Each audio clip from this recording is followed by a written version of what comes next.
calme là. Est-ce que ça va vraiment? Vraiment? Non, il y a des noms. Qu'est-ce qui se passe, Alain? Ah, t'as pas envie, ok, t'as le droit.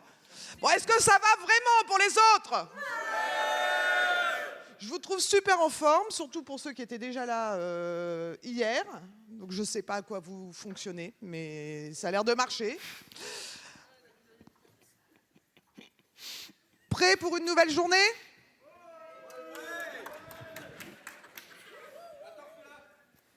Prêt pour une nouvelle journée superbe d'agilité, d'apprentissage, d'échange, de bonne humeur?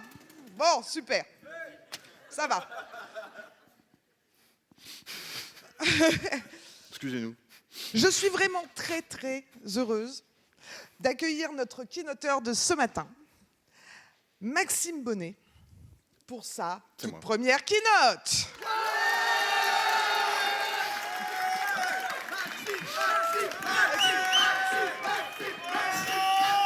Oh mon Dieu.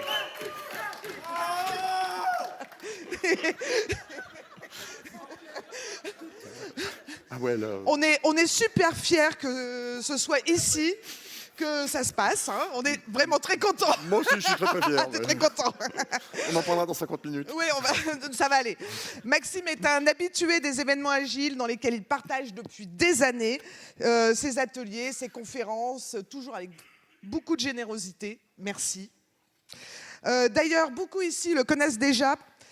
Bien qu'il soit lyonnais et qu'il ait eu du mal à arriver parce qu'il y avait beaucoup de problèmes de train, enfin bon, ça c'est une autre histoire, c'est un fidèle d'Agilil qu'il affectionne tout particulièrement. À moins que tu mentes depuis des années. Non, ils peuvent tout le monde peut le dire. Je dis toujours qu'Agilil, c'est ma conférence préférée. Maxime est passionné par l'agilité. Jusque-là, ça va. Les serious games, le management 3.0. Oui. Ouais, bof, d'accord, ok. Et tout ce qui redonne du sens et de l'élan aux équipes. Et les Lego. Attends! Mais attends! Il aime explorer, tester, transmettre. Il a le don de rendre claires les idées complexes avec énergie, conviction et toujours une bonne dose de bonne humeur. Un de ses petits péchés mignons, donc il a déjà dévoilé, c'est les Lego, qu'il collectionne avec passion. D'ailleurs, un jour, il faudra que tu nous fasses, je sais pas, des photos de toute ta collection et que tu partages. J'ai même une présentation comme ça, pour ça. Ah, cool. Aujourd'hui, il nous partage un sujet qui lui tient à cœur. L'agilité sans valeur, c'est comme un film sans scénario, c'est rarement bien. Une conférence pour interroger notre pratique, remettre le pourquoi au centre et éviter les transformations qui tournent à vide. Merci de lui faire un accueil très chaleureux et un tonnerre d'applaudissements pour le lancer. Merci Maxime, à toi.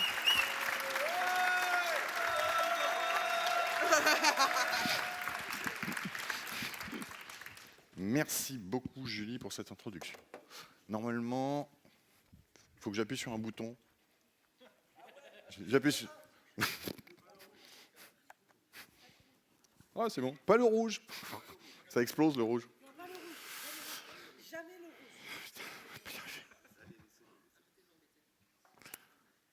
Une fois il était, une fois il n'était pas. Et puis une fois il était à nouveau. C'est par ces mots que, quand j'étais conteur amateur, et oui, j'ai fait du conte, dans une autre vie à Rennes, je démarrais la plupart de mes histoires. Je vais vous en raconter une petite avant de commencer cette keynote. C'est l'histoire d'un jeune coach agile qui, pour faire ses débuts, décide d'aller tester ses conférences et ses petits jeux de cubes à Lille. Il est revenu 8 fois. Merci beaucoup pour l'invitation. Et à part... On n'a toujours pas compris, moi non plus. Mais en tout cas, il a été extrêmement bien accueilli par les gens de la communauté agile et il est revenu. Et un jour, on lui a dit, viens faire une keynote. Alors, stressé, il décide de venir faire une keynote et de présenter à la communauté qu'il aime tant et à l'événement qu'il apprécie particulièrement, une keynote sur le cinéma. Mais le cinéma, c'est une histoire, donc il fallait bien commencer cette keynote par une petite histoire. Et cette histoire, je suis en train de la préparer dans mon wagon avant-hier. Alors que mon train a déjà 1h30 de retard, qu'on nous annonce un retard indéterminé, que Ohana nous dit que elle est dans un train qui est bloqué pour un accident de personne. Hein. J'imagine une grand-mère attaquant le chien de l'aveugle qui est dans le couloir, mon voisin qui commence à hurler du sardou dans mes oreilles. J'imagine, il y a plein de trucs dans ma tête. Et puis tout à coup, le train repart. On quitte Marne-la-Vallée, on s'arrêtera bien à la gare d'après. On va visiter Arras, Douai, et puis on va quand même arriver. Donc globalement, il s'est passé plein de trucs. C'était déjà vachement bien cette aventure. Et globalement, qu'est-ce qu'on peut en dire? Bingo, bien sûr. Tout ça pour vous dire que ça n'aurait pas fait un super film, ça c'est à peu près sûr. Je suis même à peu près sûr que ça aurait fait un nanar. Et il se trouve que j'adore le cinéma, les Lego, le cinéma, les BD, plein de choses, un vrai geek. Mais j'aime particulièrement les nanars. Ces films qui ont été mis un peu de côté et sur lesquels pas mal de gens se moquent. Mais globalement, c'est vrai qu'on s'en souvient, il y en a plein. Et donc ce que je vais vous proposer aujourd'hui dans cette keynote, c'est de revoir un petit peu des films et parler un peu d'agilité aussi. Donc l'agilité sans valeur, c'est comme un film sans scénario, c'est rarement bien, mais ça peut être rigolo. Merci aux sponsors, on l'a déjà dit tout à l'heure, mais je tiens particulièrement à les remercier. Sans eux, pas d'événement, donc merci beaucoup. Et on va rentrer dans le vif du sujet. Oui. Je m'appelle Maxime Bonnet, merci de votre accueil. Je suis coach agile, je suis de la société CGI, je suis lyonnais. Je travaille beaucoup sur l'agilité à l'échelle, les organisations et le management. Depuis 3 ans chez Groupama, je m'éclate. Les gens qui me connaissent savent que j'aime particulièrement les serious games. Je suis extrêmement joueur, mais je suis aussi extrêmement cinéphile. Et donc, je voulais aujourd'hui vous parler de transformation via ces films. En tant que coach agile, accompagnant, j'ai vécu beaucoup de transformations. J'ai accompagné beaucoup de mes clients. Alors au début, tout est beau, on est content, on se lance, c'est vachement bien. On a de belles idées, hein, on va partout, il y a plein de trucs à explorer. Et puis, assez souvent, vient la désillusion. On pensait qu'on pouvait, puis on ne peut pas. On a de belles idées qui s'éclatent sur le mur de la réalité. Et globalement, c'est pas notre transfo, c'est la leur, mais il y a quand même un impact qui est assez fort. On laisse des gens dans des transformations qui ne sont pas abouties. Ces transformations pas abouties, elles mènent souvent à de l'épuisement, de la fatigue, des gens qui en ont marre, des gens qui nous disent que l'agilité, ça ne marche pas, carrément. Hein. Et ils ont raison, parce que globalement, on n'a pas réussi à transformer, à faire ce qu'on voulait. Donc je vais essayer de m'interroger un petit peu sur pourquoi on n'y arrivait pas en fait. Et pourquoi, nous, coachs agiles, finalement, assez souvent, pas assez souvent, des fois on fait mal aux gens. Et ça, c'est quelque chose qui me touche particulièrement. On ne devrait pas faire mal aux gens quand on essaie de les transformer, c'est pas possible. Moi, j'ai fait ce métier justement pour pas faire ça. Donc la première chose, c'est de poser la question, pourquoi Transformers ? Et surtout le 4e et le 5e, parce qu'ils sont quand même sincèrement très très mauvais. Michael Bay, voilà, faut pas avoir un problème d'épilepsie, parce que globalement, il y a quand même un plan toutes les 3 secondes, c'est très compliqué. Donc pourquoi se Transformers et pourquoi se transformer ? Alors souvent, en fait, on veut se transformer, alors la première mauvaise raison, c'est par mode. C'est la mode de l'agilité, c'est la mode du nouveau framework. On va faire du safe. Alors maintenant, safe, c'est vieux. Il y a sûrement un nouveau truc qui arrive. On va se faire parce que c'est génial. Allez, on va faire du fast. C'est vachement bien. Je sais pas ce que c'est, mais enfin bon, globalement, ça a l'air d'être bien vendu dans une conférence d'Alex. Allez, hop, on y va. Donc globalement, la mode, ça peut être un motif de transformation. On peut avoir l'idée que c'est mieux ailleurs. Ah, le petit copain, il fait un truc, mon concurrent, là, il fait un truc qui a l'air d'être vachement bien. Globalement, je vais essayer de faire pareil. Alors, il y a une très bonne conférence qui s'appelle Cargo Cult. Elle est assez vieille, mais enfin, globalement, elle explique bien que ça ne marche pas. On veut être plus performant. On en parlera de la performance, ça c'est assez rigolo. Performant pour faire quoi ? Pour se cracher plus vite, oui, ça, on peut y arriver assez vite des fois. On peut vouloir donner du sens. Là, tout à coup, ça m'intéresse. Quel sens on veut donner en fait à notre entreprise, à notre projet, à notre produit? On parlait hier, dans la keynote de l'après-midi, du sens que devaient avoir les choses qu'on fait. Et puis, on peut en avoir marre d'avoir mal, tout simplement. Donc ça peut être aussi des mécanismes qui vont nous pousser à vouloir se transformer. La vraie question, c'est quand est-ce qu'on dit stop? Alors, on dit stop au niveau de Taxi 2, parce que le 1 était bien, les autres sont à peine regardables, on va clairement se dire. Surtout qu'ils ont copié-collé l'affiche. Globalement, il n'y a que le décor qui change. La voiture, c'est la même. Les acteurs ont vieilli. Bon, bref. Souvent, le moment où on dit stop, c'est un moment de trop-plein. C'est un moment où c'est pas vraiment la situation de transformer, parce que y a de l'énervement, il y a de l'excitation, et c'est pas dans ces moments qu'on est le meilleur pour la transformation. Mais globalement, il y a quand même un moment charnière dans lequel la transformation va se lancer. Et ce stop, il va amener à la décision de transformer l'entreprise, d'aller vers plus d'agile, plus de flexibilité, plus de fluidité. J'introduis ma prochaine conférence. Je fais de la pub. Venez à Lyon. Le problème qu'on va rencontrer, c'est qu'on a des problèmes de culture. Et oui, il y a un Star Wars turc qui existe. Je ne l'ai pas vu. Très difficile à se procurer celui-là, mais il y a un Star Wars turc qui existe. Et c'est un truc qu'on ne vous explique pas, c'est que les coachs agiles, ils vous bassinent en permanence avec la culture. La culture agile, les valeurs, tout ça, le manifeste, le machin qui a 24 ans. En fait, il y a une raison à ça. C'est que la culture, ça bat les process au petit déjeuner, au déjeuner et au dîner. Et c'est pas moi qui le dis. Donc globalement, si votre transformation, on veut qu'elle soit culturelle, c'est parce qu'on veut qu'elle soit résiliente. Quand ça va mal sur vos projets, qu'est-ce que vous faites?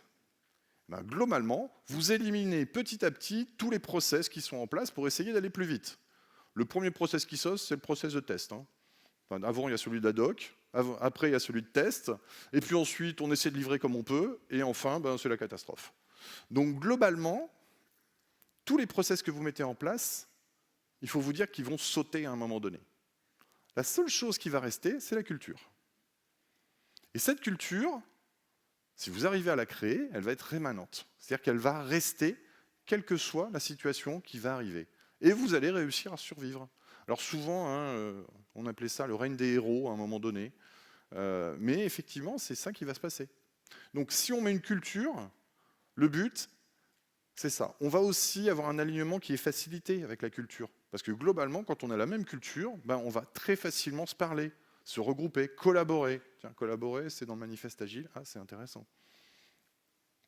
Et l'auto-organisation, ça marche quand même vachement mieux quand on a la même culture. D'accord? Donc la culture, c'est un élément qui est important. Le problème majeur, c'est que la culture, c'est très compliqué. Comme ce film d'ailleurs.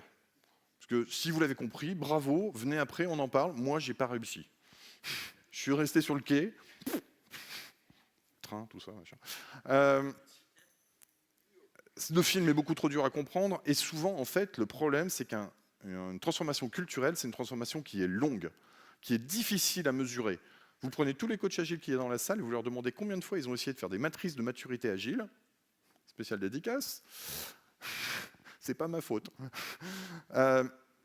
C'est très compliqué de mesurer une culture.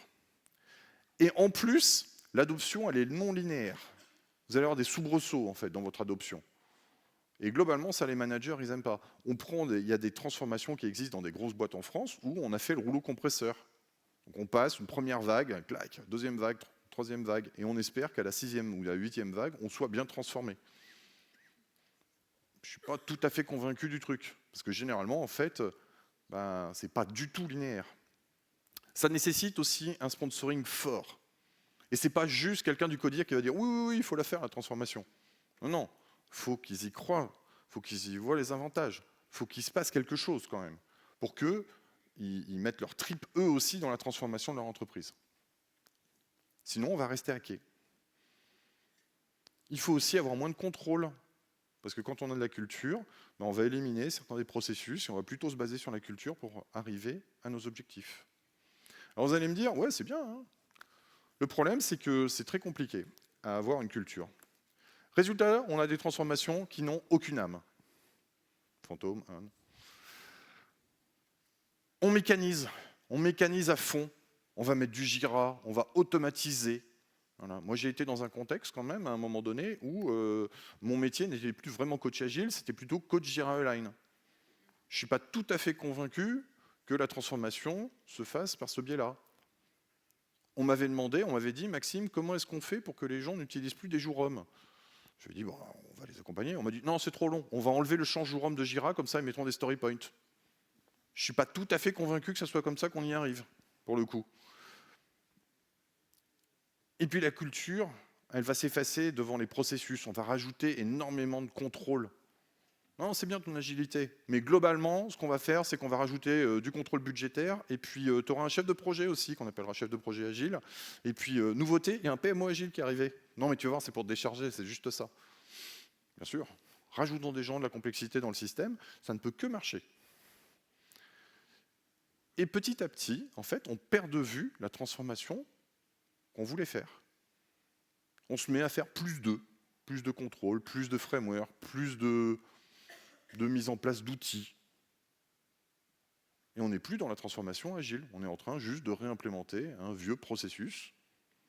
J'allais dire moisi, mais enfin... Allez, je juge là vos processus. Mais j'en ai rarement vu qui tiennent la route, pour le coup. Et ça, dans la tête des gens, ça crée des dissonances très fortes. On est agile. Et quand les gens regardent leur quotidien, ils ne sont pas agiles. Le nombre de fois où j'ai été voir des codeurs qui m'ont dit « Non, non, mais on est agile depuis 4 ans. » Vous allez voir les équipes et elles vous disent bah, « Oui, il y a un PO. » J'ai même été dans une organisation où on estimait qu'on était agile quand on avait un coach dans l'équipe. On est agile, on a un coach, regarde. Ouais, ouais, ouais. Bon, il est juste là, hein. On va pas lui demander un truc, ça serait dommage. Donc ça marche pas. Et là, je vais vous faire bosser un petit peu. Qu'est-ce que vous attendez, vous, de votre agilité? Vous êtes venu ici à Agile Lille parce que vous êtes intéressé par l'agilité. Et la question, c'est quelles sont les valeurs qui résonnent en vous dans l'agilité que vous souhaiteriez avoir dans votre entreprise, dans votre système? Et ce que je vais vous demander, c'est d'y réfléchir pendant 30 secondes, 1 minute. 30 minutes, ça va faire long. Désolé, je bafouille. 30 minutes. Allez, c'est parti, je relève les copies. Non, 30 secondes. Et quand vous l'avez, vous allez échanger ça avec votre voisin de droite ou de gauche. D'accord? Expliquez-lui qu'est-ce que vous mettez comme valeur, comme intérêt dans cette transformation agile que vous désirez.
Ce sera mort après.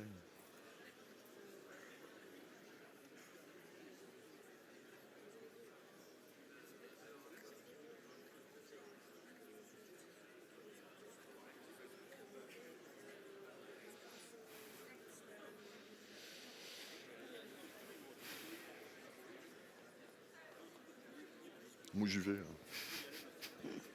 C'est bon, ils font la conf.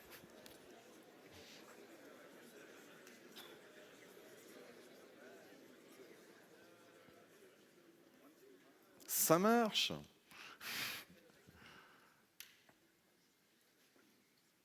Vous avez échangé sur l'agilité, moi je vais échanger avec vous sur pourquoi j'ai décidé d'être coach agile. J'ai un passé de développeur, chef de projet, directeur de programme, de TMA, donc un passé IT assez classique, dans lequel je m'éclatais pas vraiment.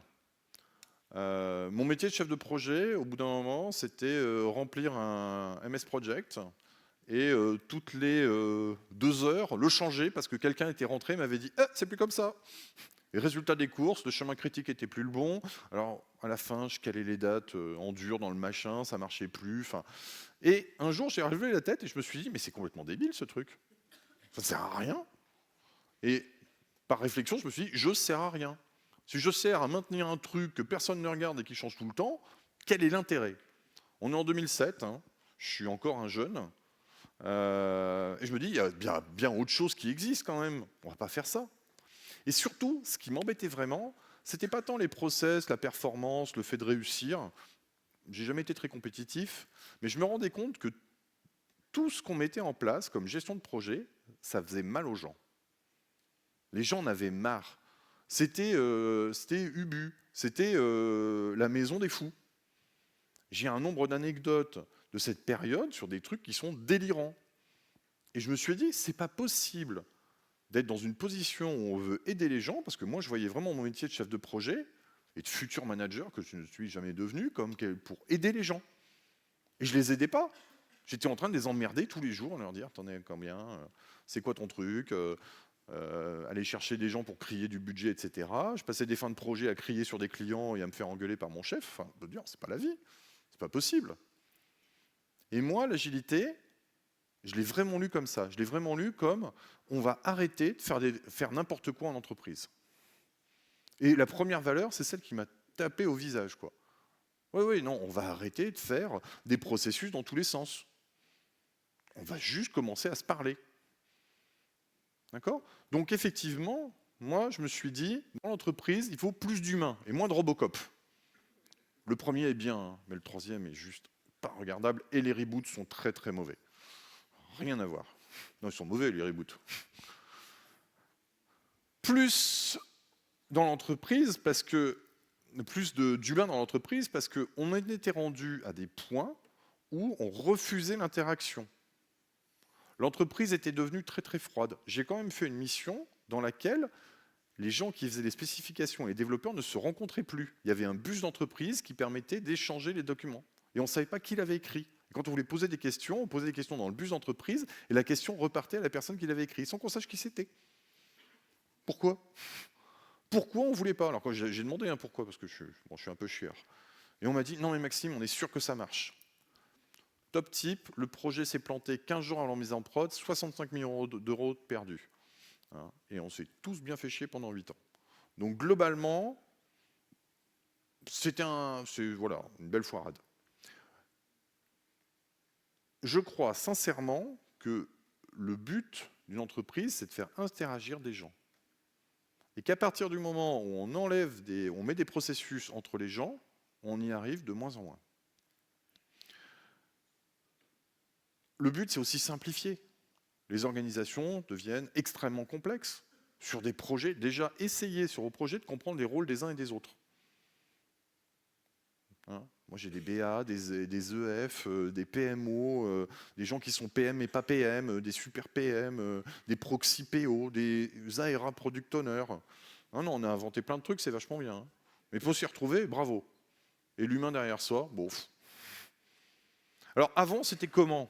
Bon, j'ai un petit truc, c'est que Mel Brooks, c'est Mel Brooks, hein, ça. J'adore. J'ai failli mettre Spaceball, mais Spaceball est une œuvre d'art. C'est pas un nanar, donc je peux pas le mettre dans ma présentation. Mais Robin des Bois, homme en collant, si. Donc autrefois, il faut bien voir que dans les temps anciens, l'entreprise, c'était CMMI. Les plus vieux connaissent. Il fallait être CMMI 5. C'était génial, CMMI 5. La plupart des boîtes étaient CMMI 1. Sachant que le 0 n'existait pas. Hein. 1, c'est ce qu'on appelait le règne des héros. Donc tout le monde essayait d'avoir tous les processus en place. Alors je ne sais plus combien, on avait 14, 24. Enfin... Il y avait l'ISO 9001, c'était vachement bien. Vous étiez ISO 9001, ça veut dire que vous délivriez à coup sûr du logiciel de qualité. Top type, non. Je vous spoil un peu la fin, mais globalement, c'est pas l'endroit avant où on avait mis énormément de process et c'est pas l'endroit où on délivrait le mieux.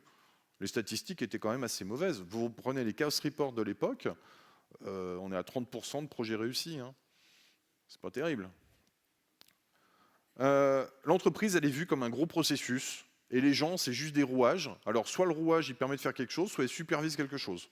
Et c'est à peu près tout. Et il y a un ensemble de processus qui fonctionnent là-dedans, et on va les manager. On est arrivé avec l'agilité. Chouette. On a transformé les gens. Notre chef de projet est devenu un Scrum Master. On le reconnaît plus, hein, notre James Bond favori, là. C'est génial, hein. Ouais, John Borman, il a fait ça avec Charlotte Rampling. Ouais, pas son meilleur film, celui-là. Hein. Le CP ressemble plus vraiment à grand-chose. D'ailleurs, on se pose la question de où on va le mettre. Alors c'est marrant parce que maintenant, on est en train d'en remettre des CP. On ne sait toujours pas ce qu'ils font, mais bon, ils le font bien. Il y a plus de discussions, il y a plus de co-construction, c'est quand même chouette, et on va exploiter l'intelligence collective. On l'oublie, hein, mais il y a 20 ans, ce qu'on fait dans les ateliers, ce qu'on fait collectivement avec les équipes, c'était impossible. C'est le chef de projet qui devait décider. On a fait un grand pas, mine de rien. On a réussi déjà à faire comprendre que c'est l'intelligence collective qui fait avancer. Mais souvent, on va être limité par le système. Regardez le nombre de rétros, où au bout d'un moment, vous avez les gens qui vous disent « Non, mais de toute manière, c'est pas nous qui pouvons faire. » Alors ça, c'est tout. Au bout d'un moment, vous prenez la 12e ou la 15e rétro ou la 56e, vous avez « Non, mais on fait la rétro parce que bon, faut mettre des post-it, mais on sait très bien que c'est le système maintenant qui nous embête. » Ouais, ok. Et on fait quoi? Et surtout, mine de rien, on a créé beaucoup de désorganisation avec nos transformations. Et il y a des gens qui s'y sont pas retrouvés. On a laissé des gens sur le carreau. Des CP, hein, un gros paquet. Certains se sont convertis en coach agile. On fait comme on peut, hein, faut bien mettre du beurre dans les nouilles. Et la vraie question, c'est l'évolution de carrière. Qu'est-ce que je deviens après, hein? Toutes les chaînes de carrière ont explosé. Et puis surtout, c'est beaucoup moins prédictif l'agilité. Alors quand vous êtes un manager et que vous passez en agile, généralement, les managers, ils sont un peu tous comme ça. C'est « Ouh là là, qu'est-ce que je vais avoir à la fin ?» Le risque, ça n'aime pas ça, hein, les managers, généralement. Donc ce qui nous bloque, c'est pas une grosse moussaka géant comme dans ce film, qui est un superbe film. Ce qui nous bloque, en fait, c'est souvent des vieux réflexes, des réflexes de sauvegarde. Les réflexes du management de récupérer le contrôle sur le système. De l'homéostasie, on ne veut pas trop bouger ou pas trop vite. Hein. On va faire une transformation, mais oulala, Maxime, le PM, ça serait bien qu'on l'ait dans 3 ans. Hein. Maxime, on va faire du safe. Waouh, super. Bon, j'aime pas trop safe, mais déjà c'est bien, allez, vas-y, je vous encourage, quoi. Mais pour commencer, on va faire juste avec une équipe. Ça va être rapide, hein, les fils de laine. Hein. La peur de la non-maîtrise, le besoin de contrôle reste extrêmement présent dans les entreprises. Et puis, les managers se posent souvent la question, et les personnes malfaisantes, qu'est-ce que j'en fais? Parce que c'est sûr, ils vont tous essayer de m'avoir. Hein. Enfin, c'est pas vrai. Hein. Les gens, ils viennent au boulot pour travailler, pour être productifs, pour apporter de la valeur, pour être avec leurs collègues. Enfin, ils sont pas là juste pour glander. Enfin, ça, c'est vrai. C'est pas vrai. C'est un mythe. D'accord? Donc, il y a une vraie culture du process et du budget. Et là, je vous renverrai vers la partie Beyond Budgeting. Le budget agile, ça existe. Mais on continue à s'amuser à faire des budgets. Hein. J'ai un client qui est très content de me dire « Nous, on contrôle vachement bien nos budgets. » Je dis « Ok. Ça fait combien de temps que vous n'avez pas arrêté un projet parce qu'il n'y a plus de budget? » « Ah non, mais on n'arrête jamais les projets, hein. On trouve toujours de l'argent. » Ok, bah, il n'y a pas de problème de budget. Et puis, je rajouterais que souvent, en fait, on veut une transformation qui nous fait pas mal. Mais se transformer, en fait, ça fait mal, hein, à un moment donné. Hein. Mine de rien, le truc tout en douceur, moi, je ne connais pas. C'est-à-dire qu'à un moment donné, il y a des gens qui vont être dans des situations un peu délicates quand on transforme, et on va les accompagner. Donc, on a peur d'avoir mal.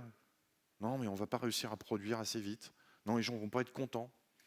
Hein. On fait des réorganisations de 3 personnes qui durent 6 mois, en informant 12 millions de personnes. Bof, pas sûr que ça soit hyper productif. Donc, résultat, qu'est-ce qu'on peut faire? Déjà, oublier ce film. Et la pauvre actrice qui a été complètement blacklistée suite à ce film de Paul Verhoeven. Hein, showgirl. Déjà, il faut analyser le besoin de chacun vis-à-vis de la transfo. On oublie qu'il y a énormément d'acteurs dans une transformation. Les managers sont aussi des acteurs de cette transfo. Alors souvent, on s'amuse avec les équipes parce qu'on dit, bon, eux, au moins, ils veulent bien. Mais en fait, il y a eux. Il y a les DevOps, il y a les juridiques, il y a la com, il y a le marketing. Il y a plein de gens, en fait. Il y a les RH, il y a les syndicats. Moi, j'ai déjà eu affaire à des syndicats dans les transformations parce que j'avais demandé à ce que quelqu'un passe Scrum Master. Ce n'était pas sa fiche de poste. Ouais. Donc, tous ces gens-là sont des acteurs de votre transformation et il va falloir les convaincre. Donc, ne pas les oublier. Il faut aussi adresser les peurs en montrant que c'est possible, donc amplifier les succès et les montrer. Donc là, on est sur la théorie du change, hein. Mais ça, c'est important. On a réussi à faire des trucs, ben ouais, ok, c'est bien. On n'a pas tout fait, ben, c'est pas grave. On a fait des choses, c'est bien. On peut faire des vies ma vie. Je faisais des PI planning à la SNCF Transilien, il y a des années de ça, et on était parmi les premiers à le faire à SNCF.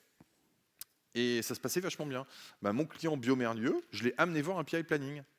Et ils étaient baba en disant « Putain, mais ouais, le directeur, là, il est en train de décider devant tout le monde. Ouais, ouais, ouais. Mais il veut bien le faire. » Ben, oui. Et en fait, on arrive vachement à convaincre les gens. Quand on montre des pratiques qui fonctionnent, ça fonctionne bien.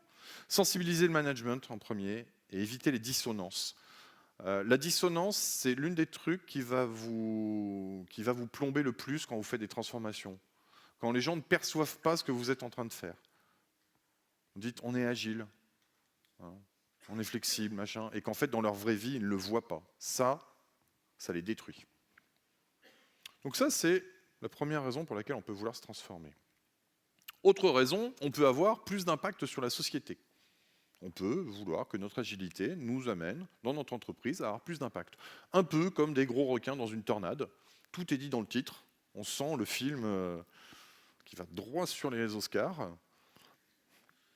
Donc, acteur des changements en cours et accompagner, voire les devancer. Ça peut être ça, hein, ma volonté d'agilité. Alors, la question, moi, généralement, hein, c'est quel impact? Par exemple, un gros météorite sur la Terre, oui, ça, c'est un gros impact. On est encore sur du Michael Bay. Hein. J'aime bien Michael Bay.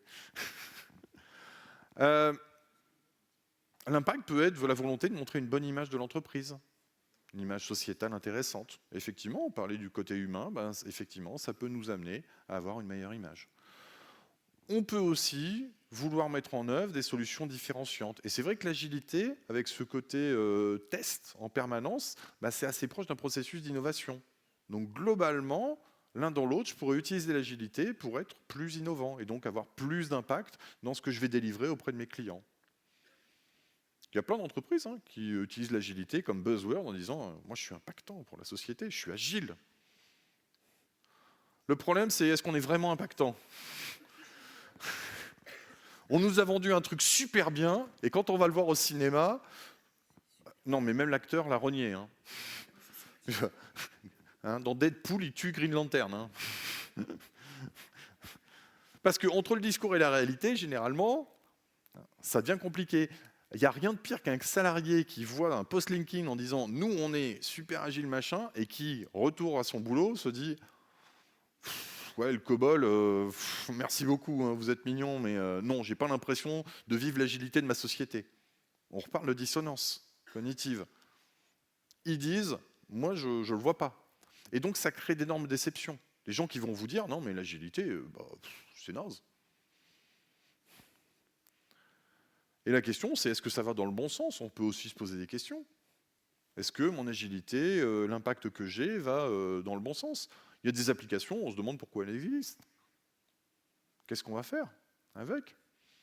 Alors je sais qu'il y en a, là je vais peut-être me faire ruer, mais par exemple l'IA, quel est l'impact de l'IA, l'impact sociétal? On pourrait se poser la question.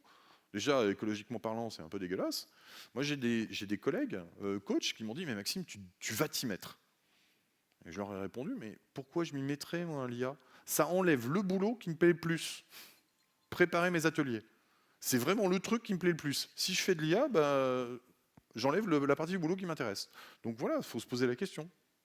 Est-ce que cet impact, il est vraiment intéressant? Donc là, mon conseil, c'est d'essayer d'hacker le système. J'adore Michael Mann, mais ce film est une purge. Réellement. Pourtant, il y avait tout, hein. Il y avait Thor dedans et tout, machin, ça parlait informatique. Le film est très très long. Puis Michael Mann, c'est quand même un dieu, mais non, ça ne marche pas. À quel système? Un petit exemple, je travaillais pour la SNCF, Gare et Connexion. On nous avait donné 100 000 € pour faire un projet, de faire juste une version mobile d'une application qui était dans un bureau. Personne n'y croyait.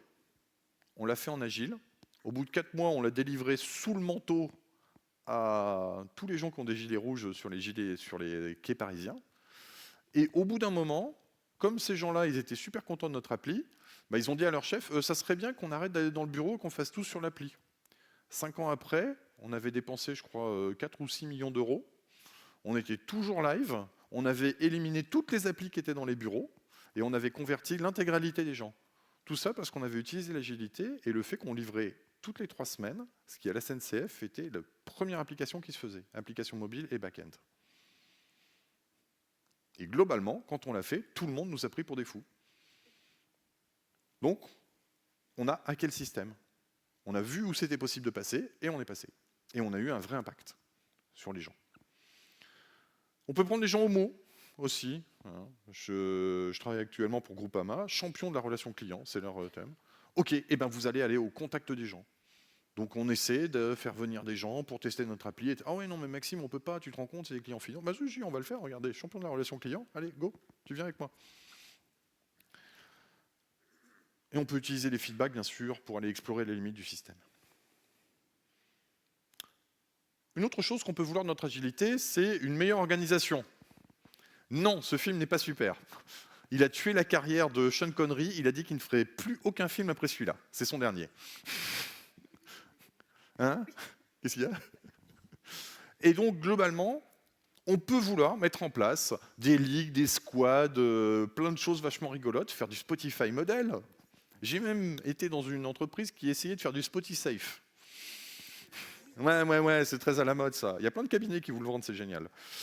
Donc, c'est vrai que l'agilité apporte aussi des transformations d'organisation, alignées sur les chaînes de valeur, etc. Donc, ça peut être intéressant d'utiliser l'agilité pour aussi transformer l'entreprise. Ça peut être une valeur intéressante. Et là, je vais me faire huer. Je déteste fortement ce film. Et globalement, c'est ma conf, donc j'ai le droit de le dire.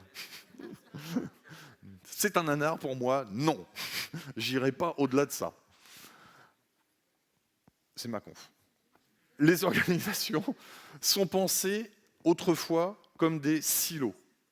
J'ai eu une discussion il n'y a pas très longtemps avec un DSI, il n'avait pas pris conscience qu'il avait des silos applicatifs et qu'il n'était pas du tout aligné sur ses valeurs. C'est des organisations qui sont très hiérarchiques, avec beaucoup de communication dans tous les sens. Ce qui est le principe en fait, des organisations hiérarchiques. On est obligé de communiquer, de faire monter et descendre l'information en permanence pour pouvoir synchroniser les gens. Donc la synchronisation est extrêmement difficile et surtout c'est très peu adaptable au terrain. Parce que quand vous avez posé une organisation d'entreprise, pour la changer, bah, c'est extrêmement compliqué. Donc si le terrain sur lequel vous êtes, le terrain business sur lequel vous êtes change, bah, vous allez mettre beaucoup de temps à changer. C'est ce qu'on appelle la business agility. Et sur une entreprise classique, c'est extrêmement compliqué, à l'avoir. Bref, c'est pas du tout optimum. Nous, avec l'agilité, on est arrivé et on a proposé le désordre. Parce que le désordre et l'auto-organisation, c'est vachement chouette. Le film est foutraque, hein, très clairement, ça part un peu dans tous les sens. Il y a des très bons acteurs déguisés en chats, avec des CGI très mauvais. Mais nous, on a proposé l'auto-organisation. Le problème, c'est que l'auto-organisation, ça mène à des différences dans l'entreprise, puisque chacun va évoluer. Et effectivement, vous pouvez avoir dans certaines entreprises des gens qui vont faire du safe, du Scrum at Scale, du Kanban, de l'extreme programming, et c'est pas grave. C'est même plutôt chouette. Ça veut dire qu'effectivement, même avec ce désordre, on arrive à ce que les gens y produisent de la valeur avec ce qu'ils estiment nécessaire. Et surtout, ça ne combat pas les contraintes du terrain. Donc globalement, on va arriver plus facilement à la business agility, donc à s'auto-organiser. Ce qu'on veut obtenir, c'est une organisation apprenante. Alors pas comme ces étudiants qui n'ont pas appris grand-chose, mais globalement, on veut être en mesure que l'entreprise apprenne et puisse se réadapter en permanence. Et ça, pour le coup, l'agilité, elle va le permettre. On peut apprendre des expériences et changer. et on va être surtout aligné sur la chaîne de valeur. On va enfin se poser la vraie question qui est, mais pourquoi on produit des choses? Vous allez des fois dans les entreprises, vous interviewez des gens, vous leur dites, mais à quoi ça sert ce que tu fais? Et ils vous regardent et ils disent, ça sert à faire une API. Mais pourquoi? Je sais pas. Moi, je travaille des fois avec des équipes API, ils ne savent pas à quoi ça sert, ce qu'ils font. Moi, je trouve ça extrêmement triste, déjà. Et puis, globalement, ensuite, pour la plus-value de l'entreprise, c'est extrêmement inquiétant. On peut aussi s'amuser avec des modèles organisationnels de type Unfix ou Org Topology, qui est proposé aujourd'hui en conférence. Je n'ai pas vu où il est. Donc ça, c'est des modèles sur lesquels l'agilité est un terreau extrêmement favorable. Autre valeur qu'on peut vouloir, c'est être plus concurrentiel. Ah oui, un chien qui fait du basket, je ne suis pas sûr que ça soit très très compétitif. Oui, il y a Airbud dans ma conférence. L'idée d'être plus concurrentiel, c'est par rapport aux autres. Donc se différencier des autres, proposer des produits qui vont plus plaire. Et là, on va reparler de la performance. La performance, c'est par exemple un film qui a de très bons acteurs, un scénario qui est plutôt pas mal. Non, des CGI qui sont plutôt pas mal, mais un scénario qui est inexistant. Donc globalement, ça ne marche pas.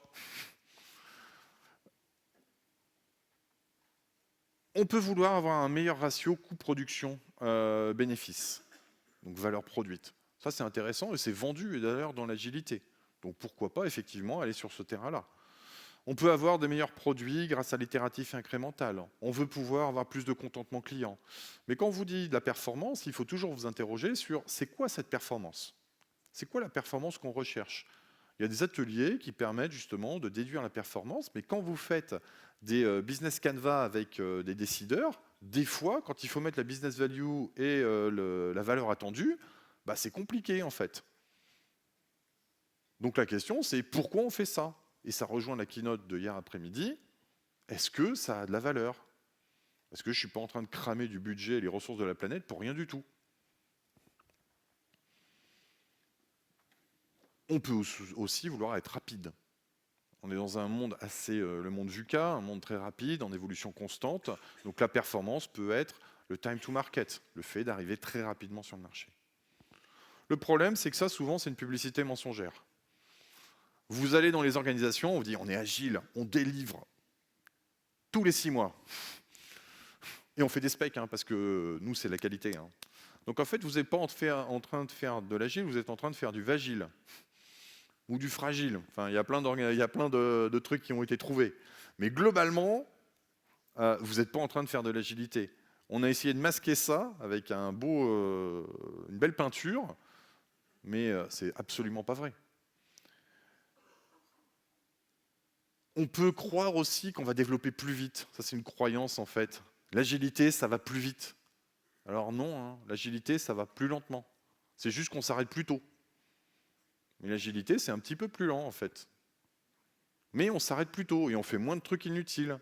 Donc, ce n'est pas exactement la même manière de voir les choses. Mais il y a cette croyance que l'agilité va plus vite chez beaucoup de décideurs.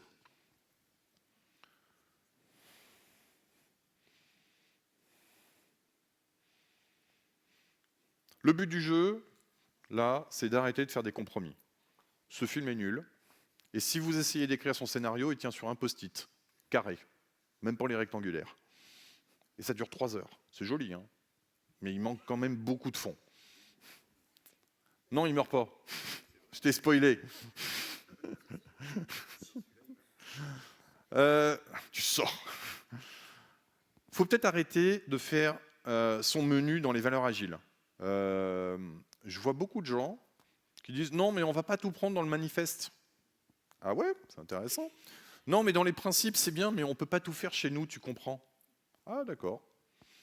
Alors moi, je suis pas contre le panachage, et d'ailleurs les panachés, j'aime bien ça. Mais globalement, à un moment donné, c'est ce que je dis souvent, c'est que si vous enlevez des choses, il faut savoir pourquoi vous les enlevez. Et qu'est-ce que vous allez retirer au système dans lequel vous êtes. Vous pouvez prendre n'importe quel framework, Scrum at Scale, Nexus, Scrum, ce que vous voulez, vous pouvez enlever un truc, vous avez le droit. Il n'y a pas de souci à ça. Mais il faut le faire en conscience de ce que ça va vous enlever. Je décide de plus faire de rétro, bah, qu'est-ce qui va se passer? Ah oui, bah, mon système il commence à plus bien marcher. Ah oui, d'accord? Je fais du safe et je fais pas de d'inspect and adapt les petits 15 jours là, avant le PI planning. Parce que bon, tu comprends, mes développeurs ils doivent coder. Ah oui, mais c'est marrant, on n'arrive pas à intégrer ensemble. Ah oui, tiens, c'est marrant ça. D'accord? Mon daily meeting, globalement, il est chiant, hein, parce que tout le monde dit des numéros de bugs et on ne sait pas trop ce qui s'y passe. Ah ouais, c'est pas un daily en fait, c'est du reporting, ça s'appelle. Vous n'avez pas de daily. Il y a quelqu'un qui me racontait récemment qu'après le daily, il s'était dit, tiens, je vais faire on va faire une petite réunion pour se synchroniser. Je sais plus qui me racontait ça. Ouais, c'est Olivier. Il a dit, non mais, hein? Donc il faut savoir en fait pourquoi on enlève quelque chose. Si je fais du cherry picking, excusez-moi, dans mes valeurs, bah oui, je vais avoir une version dégradée. Je vais avoir autre chose que ce que j'attendais. Donc se dire que je vais prendre juste ce qui a trait à la performance ou à la qualité dans le manifeste agile, parce que je rappelle que le manifeste agile et Extreme Programming, il y a énormément de choses sur la qualité du logiciel qui ont été décrites dans ces trucs-là. D'accord? Donc ben oui, ça marche pas. Et on arrive même sur des trucs assez rigolos comme Agile Radical, qui était un mouvement lancé par des Toulousains il y a quelques années, où non, mais on va revenir à de la vraie agilité, on va arrêter de faire n'importe quoi. L'idée, en fait, c'est d'arriver à lâcher prise sur le contrôle. Et c'est extrêmement compliqué. On a énormément de gens à convaincre. Mais quand on arrive à les convaincre, on obtient des super résultats. La dernière chose qu'on peut faire, qu'on peut vouloir dans notre agilité, c'est plus de qualité. Je viens de vous spoiler un peu le truc. Globalement, le film a des CGI qui sont très mauvaises. La qualité, c'est pas quelque chose d'émergent à l'agilité. C'est pas une conséquence. La qualité est un pilier de l'agilité. Sans qualité, on ne peut pas faire d'agilité. C'est impossible. Parce que je ne peux pas changer d'avis si mon machin est déjà tout pourri. Je ne vais pas y arriver. Donc c'est vraiment un état d'esprit, l'état d'esprit de la qualité. Et quand j'entends, et je l'ai vu, hein, des systèmes dans lesquels on dit non mais on a des QA pour faire les tests et les développeurs ils n'ont pas envie. J'ai des clients comme ça. J'ai des développeurs, ils ne veulent pas faire des tests. Ils estiment que c'est les QA qui doivent les passer. Moi ça me gêne profondément. Et j'ai très très envie de les pourrir. Est-ce qu'on a réussi sur la qualité? Ben, comme ce film, on n'a pas du tout réussi. C'est l'un des plus mauvais de Lambert. Celui-là, il est hein. Les stratégies de test sont aléatoires. Récemment, j'ai quand même des QA qui ont découvert qu'il fallait faire une stratégie de test. Et ils confondaient stratégie de test et plan de test. C'est un peu gênant quand même. Sachant qu'ils étaient certifiés ISTQB, et moi pas. Il y a beaucoup d'autres travail qui est fait en amont des devs. On continue de faire des specs et des préparations. J'ai des US des fois qui sont plus longs que les SFD que je faisais autrefois. Parce que tu comprends Maxime, on a fait les US en Confluence et chacun des paragraphes, eh ben, c'est un ticket Jira. Non. Pitié, non. J'ai même trouvé des US dans lesquels il y avait du pseudocode en français. Le but du développeur, c'était de le traduire en anglais pour avoir du Java. Ouais, ça existe. Et la priorisation et la gestion des anneaux est juste chaotique. Hein. La P1 devient la P1++, et puis tout à coup il y a une P0, puis une P0++. Enfin bon, on fait comme on peut. Et puis il y a une croyance qui m'énerve particulièrement, c'est le fait qu'on doive livrer en production en permanence. En fait, le manifeste vous a jamais dit de livrer en production en permanence. Hein. Il vous dit tester régulièrement votre logiciel auprès de vos clients. Ça peut être sur un environnement de dev.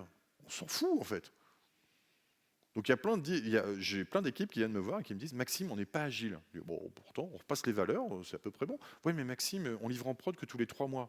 Ok, mais chaque démo, vous faites quoi? Ben, on fait venir des clients, on fait venir des gens qui essayent, machin. Bah, c'est bon. Donc la qualité, ça devrait être une étoile polaire. Eux l'ont jamais atteinte. Mais ça devrait même pas être une variable d'ajustement. Et Alfred Almandra, qui est un coach lyonnais, m'avait ouvert les yeux sur un truc, c'est qu'on pourrait la contractualiser, cette qualité. Plutôt que contractualiser la vélocité, ce qui est une abomination, hein, contractualiser la qualité. Et là, on a quelque chose d'intéressant. Parce que globalement, la responsabilité des devs, c'est de livrer quelque chose de qualité. Le PO s'occupe de ça a un intérêt, mais les devs, c'est la qualité. Et la question, c'est si on combine tout ça. Predator, c'est vachement bien. Hein, Alien, c'est vachement bien, mais Alien et Predator, moi, j'ai pas réussi. Hein. Ils se courent après dans le machin. Non, moi, non. Alien d'un côté, Predator de l'autre, tout le monde. Non. Puis les Marines sont plein milieu, on sait pas trop ce qu'ils foutent là. C'est juste de la viande pour les deux. Donc, souvent, en fait, quand vous allez vouloir essayer d'adresser plusieurs raisons de vous transformer, vous n'en adresserez aucune, excusez-moi. Il faut peut-être se focaliser sur une raison, bien la travailler avant de passer à la suivante.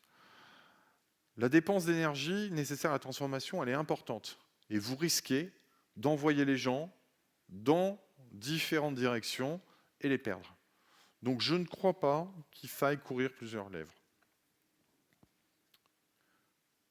Pour finir, j'ai repris Jim Higgins. Oui, il fallait quand même un point Godwin. Hein.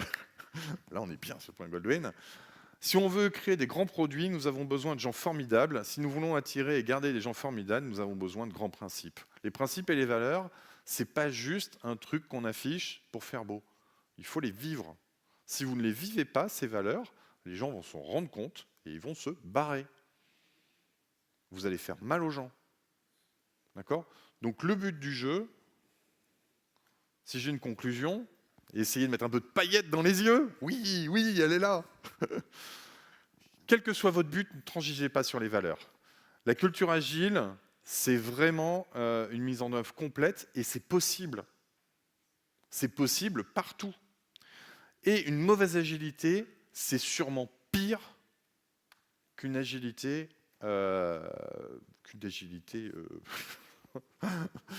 c'est pire qu'avant, en fait, que ce que j'avais avant. Excusez-moi, je fatigue un peu. Donc la transformation, il ne faut pas que ça soit que des paillettes. Et sur ce, j'espère que moi-même, je n'ai pas été le baltringue de cette Agile Lille. Merci beaucoup.